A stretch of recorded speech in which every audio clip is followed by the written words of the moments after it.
in this section, we're going to continue hypothesis testing for two means, except this time we don't know sigma 1 and sigma 2. So this is going to involve the t distribution. Our test statistic for this will look like the following.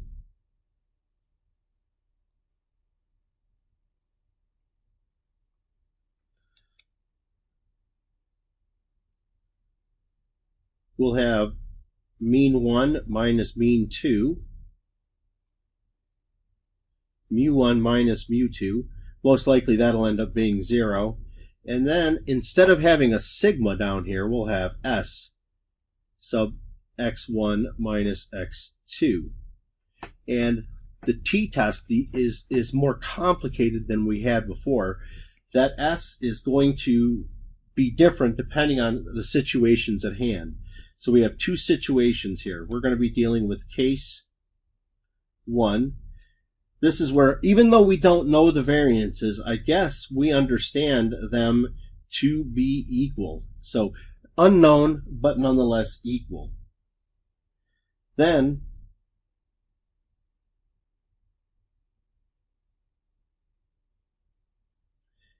equals all of this stuff.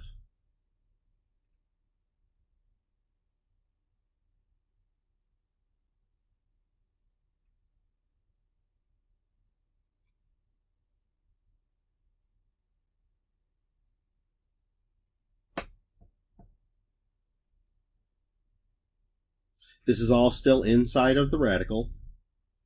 And that's not it, though. That's actually multiplied to another piece.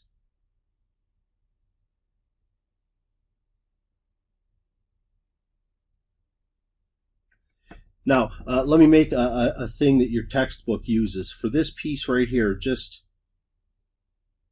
the textbook will do this. It'll call it sigma. Well, actually, it won't call it sigma x because there's none there, but it'll call itself sigma hat. I probably will never use it. I'll just use this formulation for it. So if we know the variances to be equal, then this is the formula for the denominator. That whole thing goes in the inside of the denominator. The degrees of freedom in this case is n1 plus n2 minus 2. And that has more to do with the fact that each one has n minus 1 degrees of freedom. So you add the two together since we're talking about looking for two different means. Now the second case that we'll consider is where sigma 1 squared does not equal sigma 2 squared. So apparently we'll have the information that we know they're not equal to each other, but we won't know what they are. So remember that throughout this whole section, throughout this whole video, sigmas are unknown.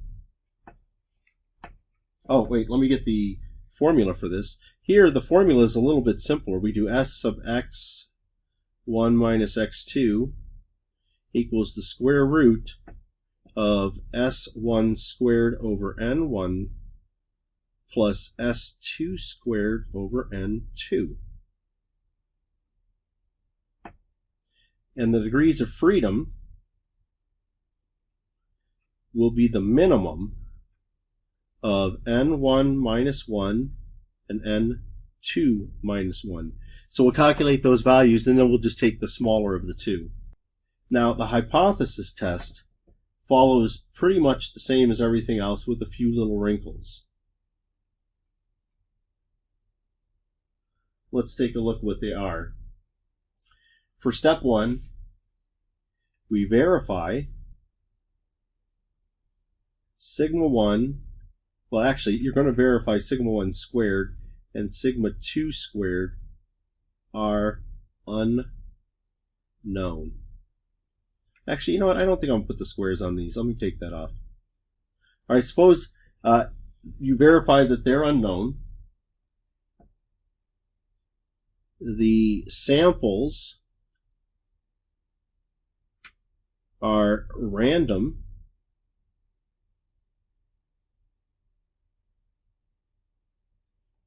and independent,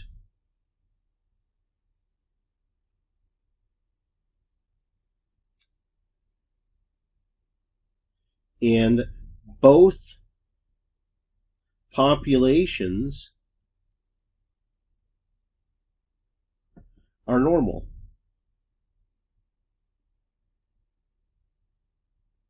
Or, for this last part, this is a typical one for this, if we do not have the populations being normal, then at least we need both n1 to be greater than or equal to 30 and n2 to be greater than or equal to 30. If one of them is not, then we can't proceed. State h naught and h sub a.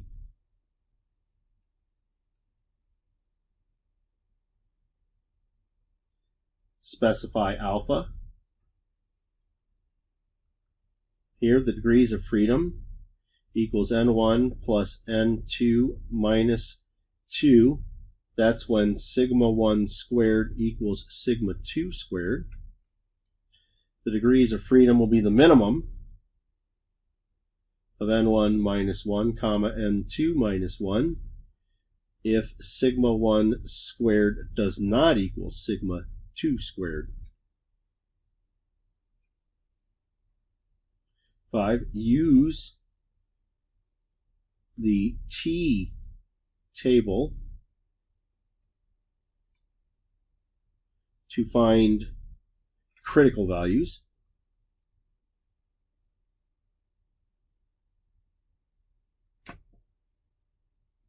And then 6, the test statistic looks like this.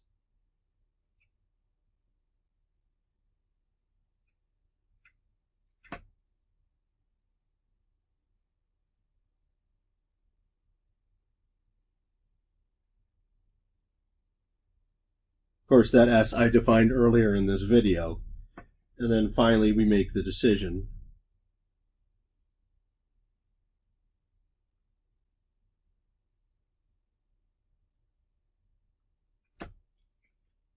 So let's do an example. A simple one at first, and then I'll pick some out of a textbook. Here's a claim. Let's say we have mu1 is less than mu2, and our samples look like the following. We have x1 bar equals 0.345, x2 bar equals 0.515, S1 equals 0.305, S2 equals 0.215, N1 equals 11, and N2 equals 9. Test the claim at alpha equals 0.1. Now this example, I'm going to do it twice. So I'm going to do this example twice, except I'm going to make different assumptions on the standard deviations, or the variances. So we have case 1, we'll have sigma1 squared will equal sigma2 squared. I'll do that one first. And then case 2, we'll have sigma1 squared does not equal sigma2 squared. So we'll work those two cases to show you how they pan out. All right, so we'll do for now case 1. This is where we are assuming equal variances. And now, for the case 1, the first thing you want to do, of course, is state our H0 and our HA. So let me take a look at the claim again. The claim was mu1 is less than mu2. Since it's a strict inequality, this goes into H sub A. That means that H0 reverses the inequality and adds an equals. So here's our claim. And we can see that the test is going to be left-tailed.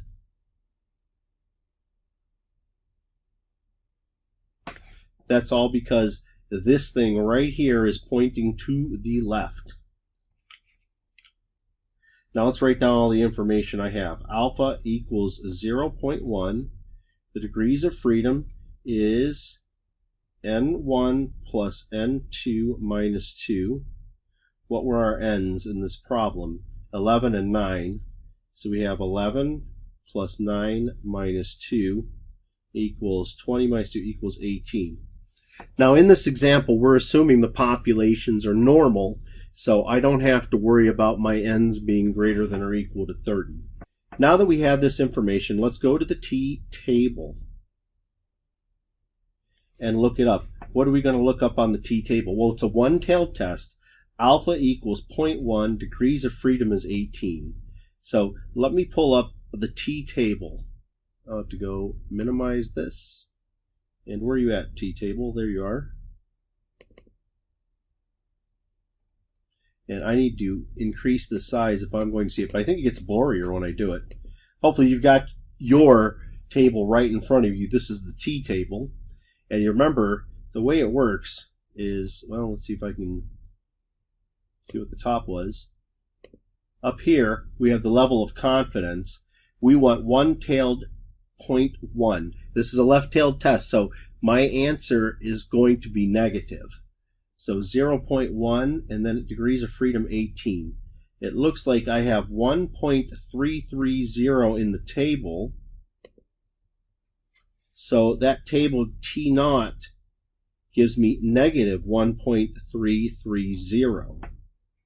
Now it's not a bad idea to make a picture of this.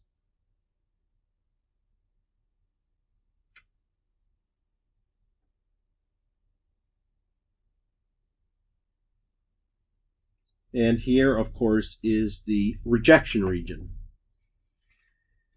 Now the formula here, since sigma1 squared equals sigma2 squared, the denominator looks like this. It'll be the square root of s, I made a mistake already. It'll be the square root of n1 minus 1 times s1 squared plus n2 minus 1 times s2 squared all over n1 plus n2 minus 2. That is 1 square root. And then for the second piece, we have 1 over n1 plus 1 over n2. Let me go ahead and get this information in there. All right, let me put in my numbers and get some extra space. N1 was 11, so I have 11 minus 1 times 0.305 squared. N2 was 9. S2 was 0.215. Don't forget to square it.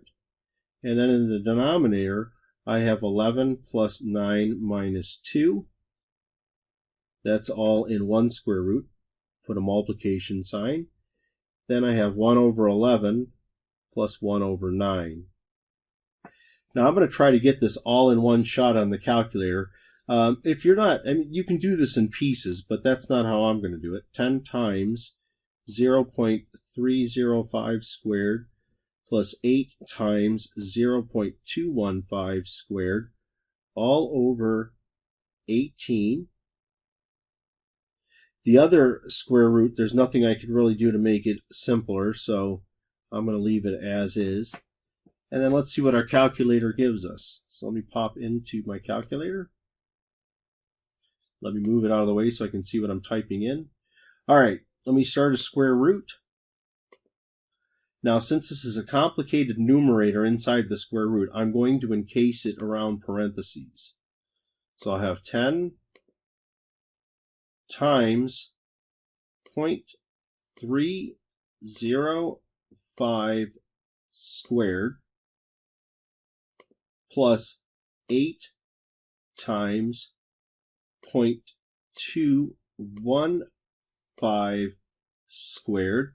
Now I'm going to end that parenthesis, so I've encased the numerator in parentheses.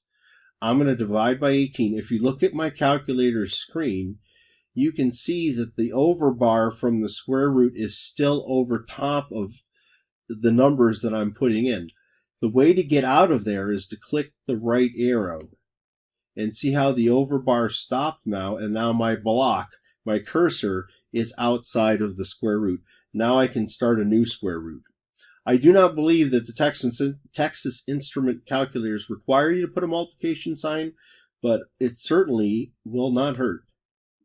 So let me put the other square root, 1 over 11 plus 1 over 9.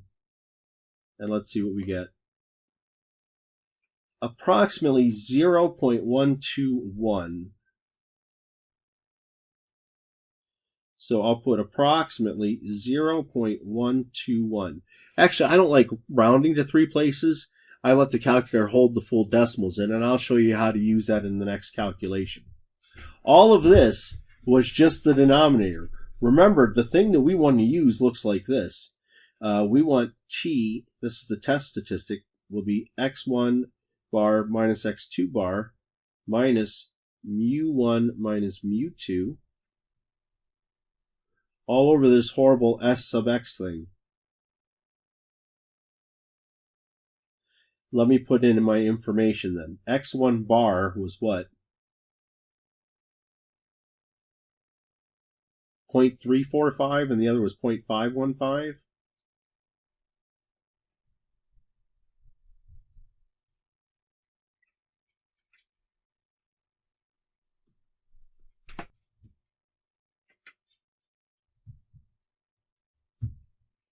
That 0 means nothing.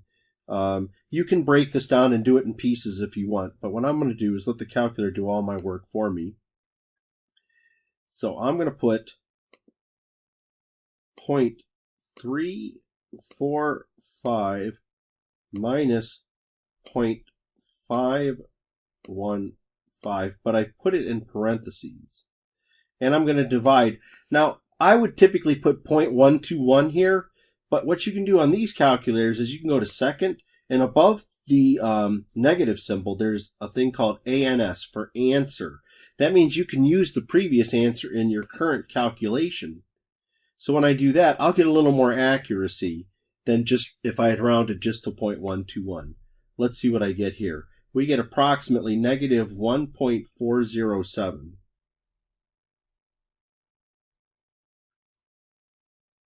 And let's take a look at my critical region. Oh, it's in it. Let me redraw that picture. That was negative 1.33 is where it crossed.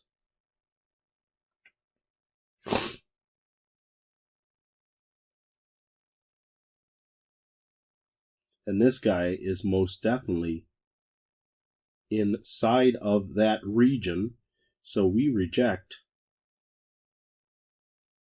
H0. Now you could do that, or, let me put a big old or, I'm going to use p-values for that same problem. So for this, when you have p-values, you start with the test statistic, and that was negative 1.407. And now you use the degrees of freedom was 18, and we don't need the alpha this time. We can go to the t table and see how much. Well, actually, I was going to do like I did last time, and that's actually not what I want to do. What I want to do is find the area to the left of this. So what we want, let me put this and make it clear for you. We have negative 1.407. This shaded region here is the p-value. That's what I'm trying to do. So let's go to, remember, you want this area. So area accumulates. So you want to use what's called the CDF, or the cumulative distribution function. Let's pop into there. Remember where it's at. Press the second button, and then above where it says vars is DISTR for the distributions. This time we want number 6, TCDF. So I'll push number 6, and there we have it. The lower tail can be negative infinity, that's fine, but the upper spot will be negative 1.407. So let me put a negative sign. 1.407. Enter. Our degrees of freedom is 18. And then just enter your way out of this thing. It shows you the setup for it. I'm going to break that down. We would have T, C, D, F. And what it does is it puts the lower limit and then the upper limit. And let me see what else that thing wants. Probably the degrees of freedom also. And then it has degrees of freedom.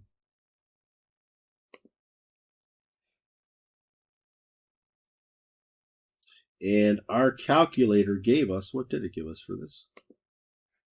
I didn't hit enter yet. I get 0.088.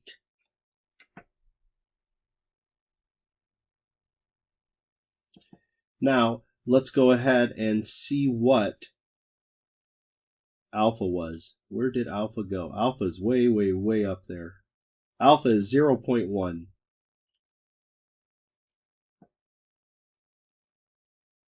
Remember, this is the p-value.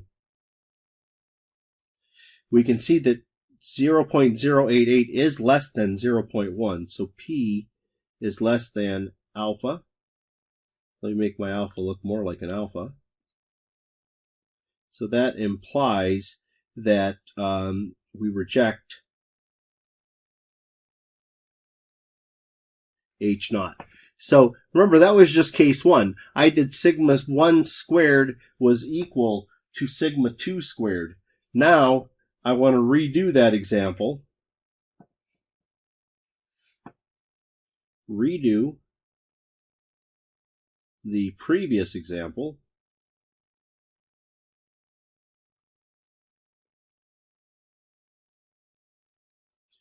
But with sigma 1 squared not equal to sigma 2 squared. We don't know their values, but we do not. But we're going to use the fact that they're not equal to each other in our calculations. Remember, that's a different calculation. Let me put up the information that we had. So the claim looked like this. The claim was that mu1 was less than mu2, and our samples looked like the following.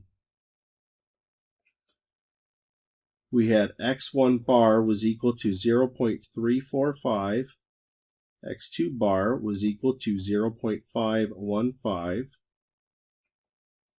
S1 equals 0.305, S2 equals 0.215, and N1 equals 11, N2 equals 9. So we'll do the exact same things as we did before. Test the claim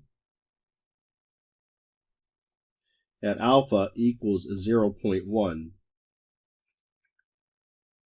So the solution to this, we have the same H naught and HA as before, obviously. The strict inequality goes into H sub A. There's our claim. And then for the other one, and of course this is still a left-tailed test. I'm repeating the last example. And I'll do it both the classical and the p-value method, so you can pick which way you like to do best. But this time, we have a little bit of a different degrees of freedom. Looks like this. The degrees of freedom is the minimum of n1 minus 1, n2 minus 1. So that's the minimum of 11 minus 1, comma 9 minus 1. That's the minimum 10, comma 8. So minimum just means take the smaller value. So the degrees of freedom is going to equal 8. So when I want to get my T naught, I need to look. We have alpha equals 0.1, one-tailed test, but it's pointing to the left, so we're going to have a negative number. Let's see what the t-table does for us this time. I don't know if I still have it up or not. There it is. Now the degrees of freedom is only 8. Alpha is 0.1. I have 1.397. So I need to take the negative since it's a left-tailed test. T naught will equal negative 1.397. So let's draw a picture.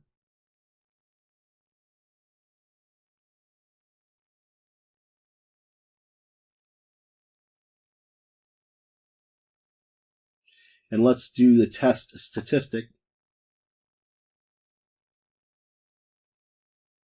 I should say this value that we got here was from the t table. The test stat looks like the following. T will equal x1 bar minus x2 bar minus mu1 minus mu2, which is most likely going to be 0, divided by s sub x1 minus x2. Let me put in my numbers. x1 bar was 0.345 minus 0.515, and the purported difference between them is 0. Now, in the case where the standard deviations, or the variances were different, then s sub x changed to this formula. Let me write it down better. S1 squared divided by N1 plus S2 squared divided by N2.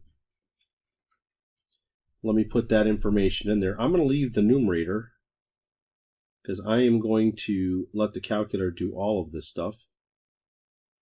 S1 was 0.305, so I have 0.305 squared over 11 plus 0.215 squared over 9. And let's let the calculator handle all of this business. So as usual, I'm going to start my parentheses.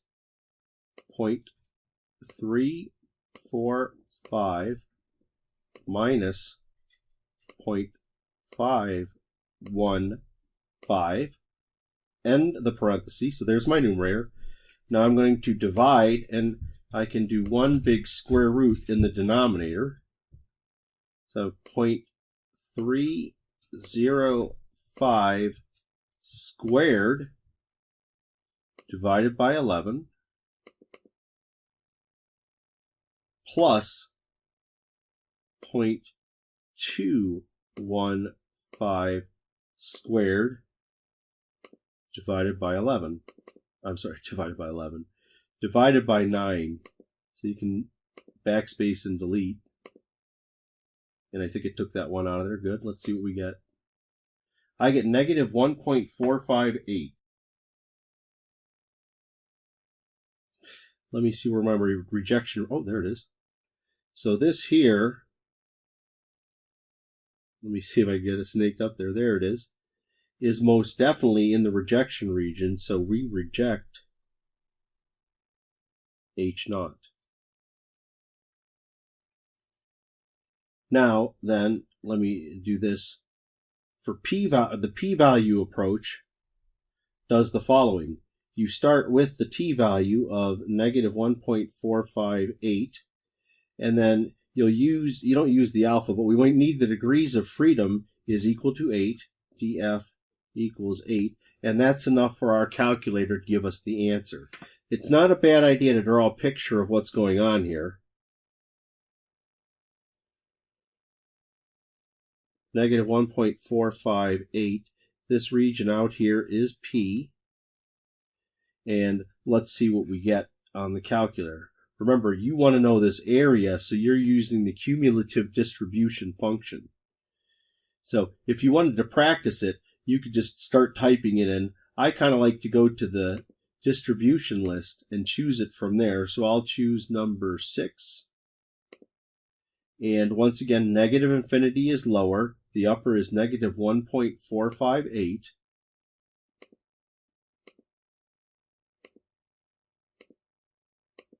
The degrees of freedom is still, no, it's 8 this time. 8. Enter, enter. And let's see what we get. 0.91, that's close to 0.91. So P is approximately equal to 0.091, but alpha was equal to 0.1. So we see that P is less than alpha, which means we reject H0.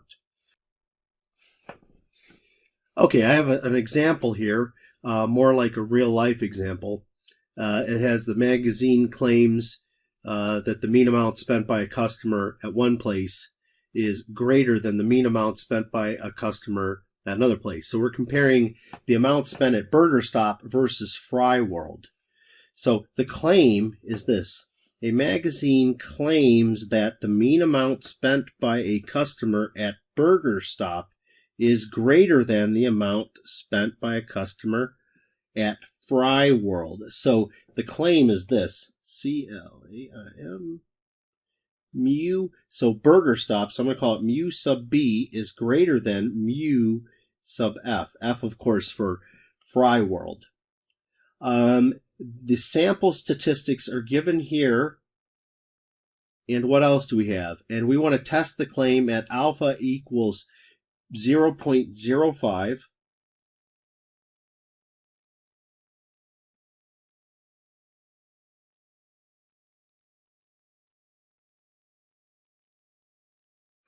And right here, look at this thing. Assume the population variances are equal. So I'm going to assume that sigma b squared equals sigma f squared. That means we have a more complicated formula for the test statistic. Now, let me use the table to get my value. So T0 equals, first of all, this tells me that we have a right-tailed test. Before I'm getting ahead of myself. I should have done this first. The claim is in H sub A. And then H sub 0 mu B is less than or equal to mu F. So we have, this is the claim.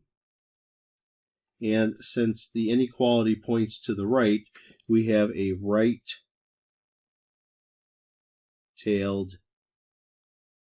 test. All right, now I'll do this again. T sub 0 equals. Now, before I get the table, I know that alpha equals 0.05. It's right-tailed, I understand that, but the degrees of freedom, when you're equal to each other, is n sub b plus n sub f minus 2. And let me see what those numbers are. N sub b is 22, so we have 22. N sub f is 30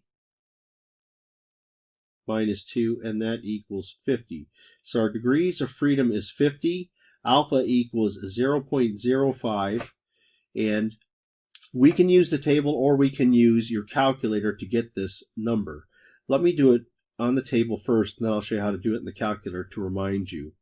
So my t-table, I have degrees of freedom is 50, so I go all the way down here, and alpha equals 0.05. So this is the second column, 0.05, that's the one tail. If I come down to the 50 then, I get 1.676, and that's positive. Now, just to show you how to do it on your calculator, this time you're looking for a t value and not the area. So what you want to do, well, let me turn it on first. Try to turn it on again. Now go to second, and then hit the distr. This time you want inverse t, so you want number 4. And the area was given to be 0.05. The degrees of freedom was 50. And let's see what we get. Negative 1.676. What do you think went wrong with this? Well, the problem is the area it measures the area from the left up to that point.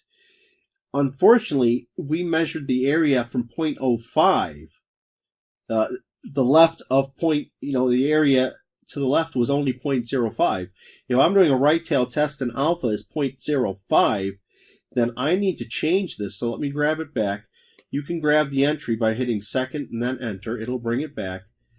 that 0.5 in there actually needs to be 0.995. You need to do 1 minus that to get the right answer. Unfortunately, it writes over itself, so you're going to have to edit a little bit. Now let's try this again and see if I don't get the 1.76. 1.676. No. Oh, that's because I need to put 0.95. So I have one last time. I subtracted incorrectly, so I can delete one of these. Try one more time. 1.676 to 3 decimal places. It agrees with our T0 value. Let me draw a picture of this.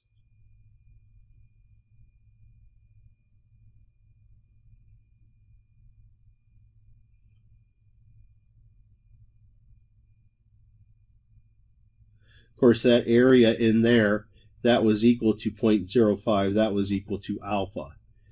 Now our test statistic.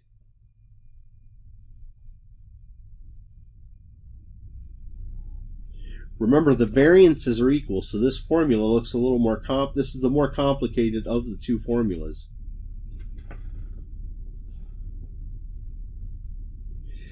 And I should be a little careful here.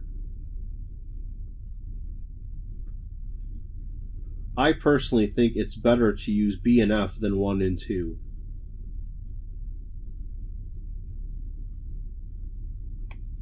And this denominator was ridiculous in size. You had n1 minus 1 times s1 squared plus n2 minus 1 times s2 squared. And I keep doing it. I cannot seem to fix myself. And I'll leave these in the hopes that you will benefit from my mistakes. nb minus 1 sb squared and f minus 1 sf. But that wasn't the entire denominator. Then you had this thing.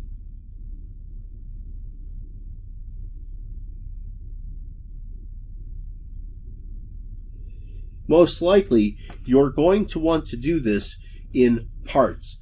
Probably you would do the denominator first. I'm going to, just to be a rogue, I'm going to try to do all of it in one shot and see if I'm successful.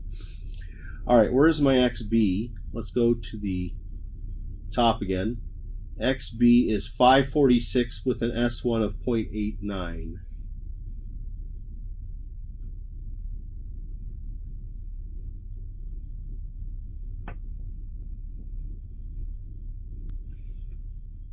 SB was 0.89. I got to square that. Now NB, let me get that one. NB was 22 and NF was 30. So we have 22 minus 1 times that plus 30 minus 1 times the other standard deviation was 0.79.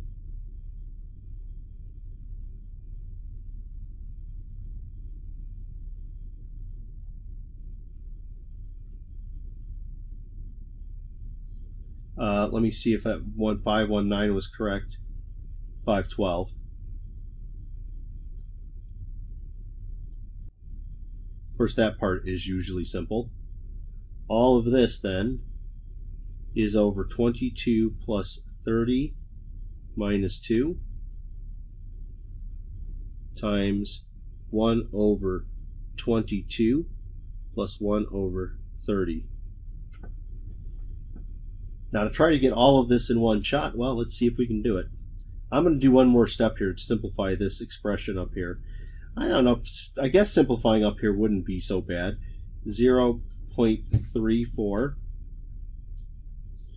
All of that will be over 21 times 0.89 squared plus 29 times 0.79 squared, all over 50.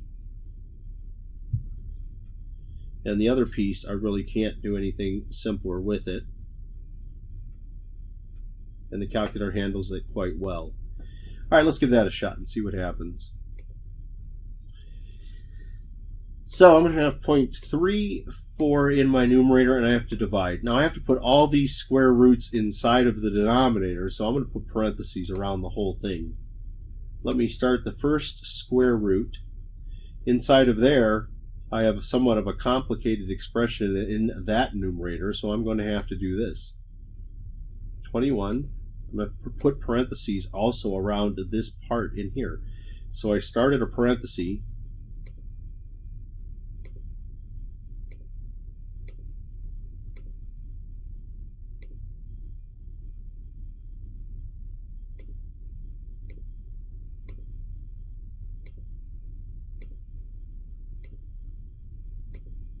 Now I'll finish off the parenthesis, divide it by 50. Now let me hit the right arrow to get out of that square root. Let me put a times, start a new square root.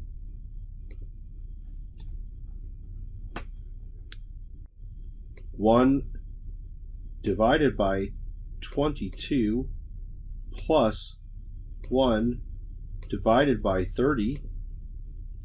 And I'll finish that parenthesis. No, I'm sorry, I made a mistake there. Delete that parenthesis. I didn't need one in there. But let me get out of that square root. Now remember, I started the entire denominator with a parenthesis, so I'm going to finish the denominator with a parenthesis. I get 1.453 for my, and let me pull up. Oh, nice. So what we have here then, 1.453 is outside of the shaded region, so we fail to reject H naught. Now remember, I do these in two ways, so I'm also going to do the p-value method. And for that, we start with the t statistic, 1.453, and I want to find the area that's off to the right since it's a right-tailed test. So what I want, though, is that area. That's the p-value.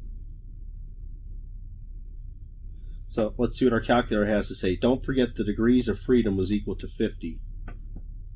So let's take a look. Bring in my calculator. Let me go to second vars. Since I am looking to find how much area P is, I want a CDF, so that's number 6. We don't want, actually we want to start, the bottom will be 1.453. This is much more useful than the table. You don't have to do all the games that the table has you do. For the upper, you can put positive infinity, so I put 1. To get that little e that they use, second, above the comma, you'll see an EE. See that little e? Then you could put 99. This is your calculator's version of infinity. And for the degrees of freedom, I have 50. And let's enter my way out of this. 0.76.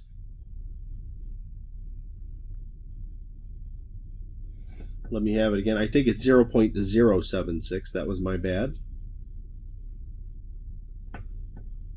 What was alpha? Alpha was 0.05, I think. Yes, it was.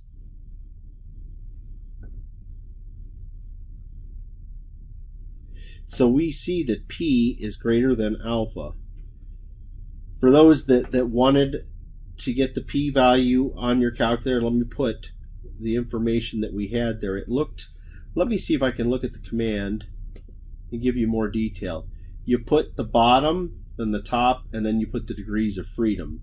So my bottom was the 1.453, and the top was infinity, and then the degrees of freedom, and that gave you 0.076.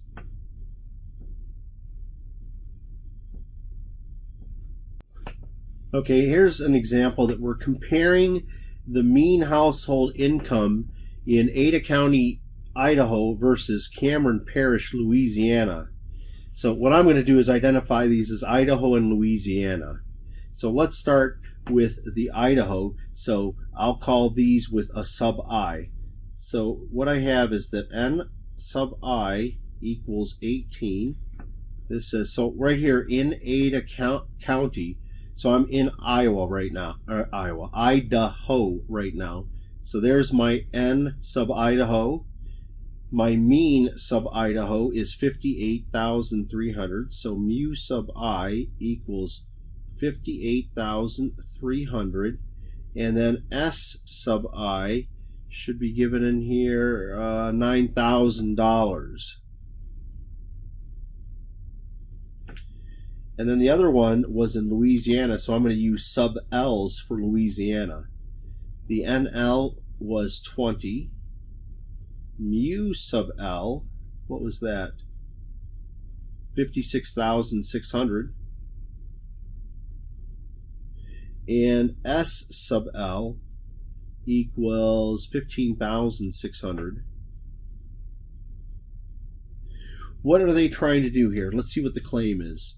The claims that the mean household income is the same in these two places, is the same.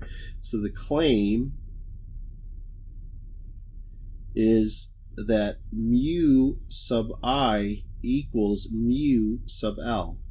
And you can see I do this a lot. You've got to be careful with this, but it's easy to catch this kind of a mistake just because when you go to fill out the rest of the information, you'll find out that you mistakenly used those letters. So the claim is that those means are the same, and we want to test that alpha equals 0.1.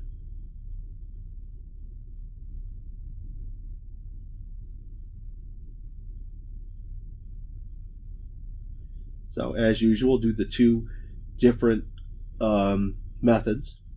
Start first of all, let's get the degrees of freedom. Well, I don't know anything yet until we get to this. Assume the population variances are not equal. So I'm allowed to assume that sigma I squared is not equal to sigma L squared. So my formula is quite a bit easier for my test statistic because of that.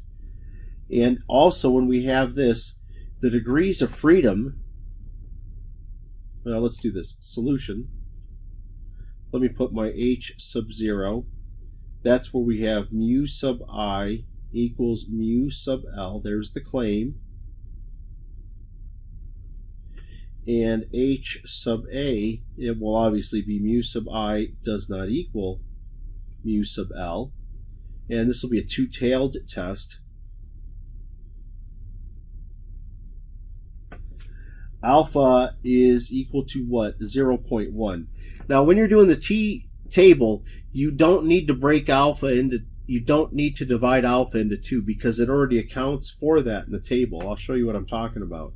Let's get my t sub 0 and pull up the t-table and see what happens. Not that thing. The t-table.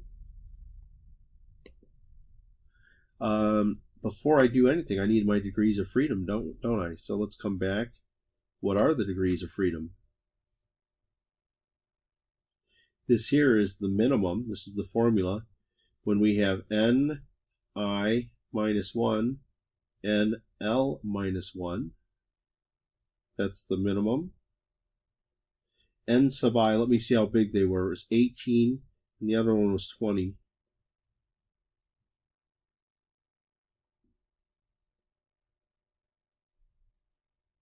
So pick the smaller of those two, and we see that the degrees of freedom is equal to 17. Now I can go and use the test. So let's come back to that table, and let me blow it up so I can see it. We need alpha equals 0.1, but I need two tails. So right here, alpha equals 0.1. See the two tails? Alpha equals 0.1. The degrees of freedom is 17. So I get 1.740. That's on the 17 row, but in the 0.10 column. Now, keep in mind, this is a two-tailed test. So your T naught actually equals plus and minus 1.740.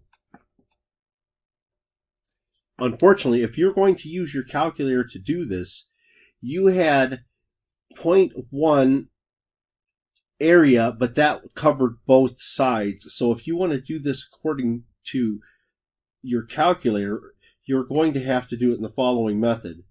We're going to come back to this, and I want T values, so that is inverse T. So the area, what I'm going to do is put 0.05. That's how much area will be to the left. And the degrees of freedom was 17. And let me see what this calculator gives me. You see, it gives me the lower one, negative 1.74. And if you were to put 0.95 instead of this, it would give you the right one. So now let's go ahead and calculate our test statistic. Let's draw a picture.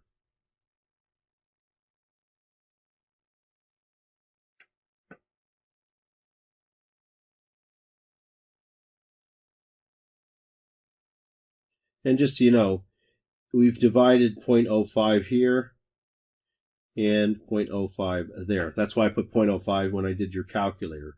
So there's our rejection regions. This time our test statistic is a lot easier. Here we're going to have T, that'll be X sub I bar minus X sub L bar minus mu I minus mu L, and that is divided by,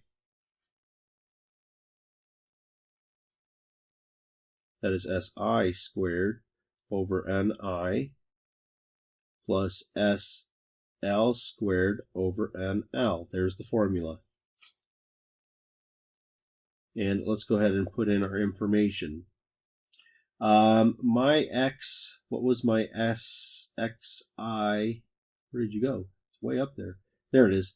58,300 and 56,600. 58,300 minus 56,600 minus, of course, that part will be 0. Let's get our, well, I can see the ends from here. They're 18 and 20, so let me do that. There'll be an 18 there. There'll be a 20 there. And let me get my S's.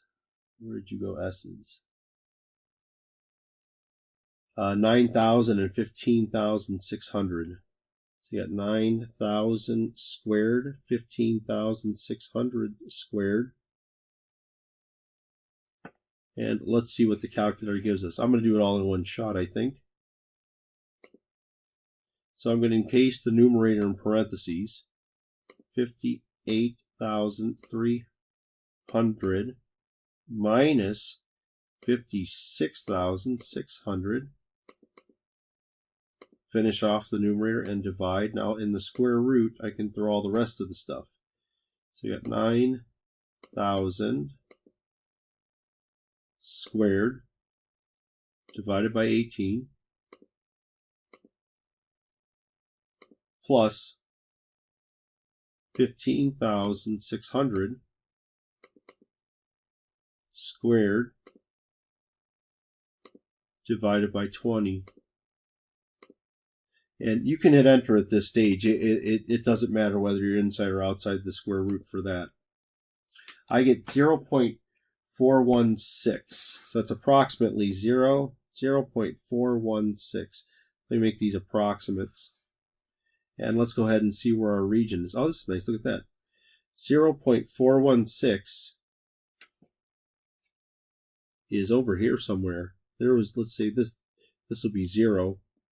0.416 is over there somewhere. So we fail to reject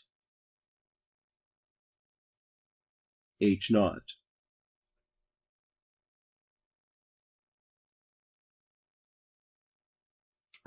And to finish off this video, let's do the p-value method. So we start with the test statistic.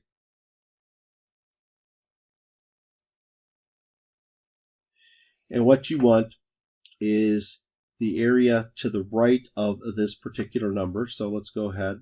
Since you're talking about area, you're talking about a CDF. So let me go into our distributions. TCDF, that's number 6. All right. I am going to, I guess, yeah, let me go start with that 0.416. So the upper then I'll use is infinity. So I'll take the area to the right of that number. Don't forget the little EE that's down here. It makes a little E. So 99. So that's to infinity. Our degrees of freedom is covered up somewhere. Where is our degrees of freedom? 17. You have your back calculator. And enter my way out of here. I get 0.341. So the area, or the p-value, remember, since it's a two-tailed test, you actually have to multiply it by 0.3, what was it, 341? Yep.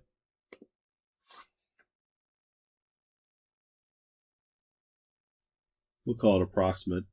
0.682. Well, alpha was equal to 0.1, so p is not just bigger, but it's way bigger than alpha. So we fail to reject H naught.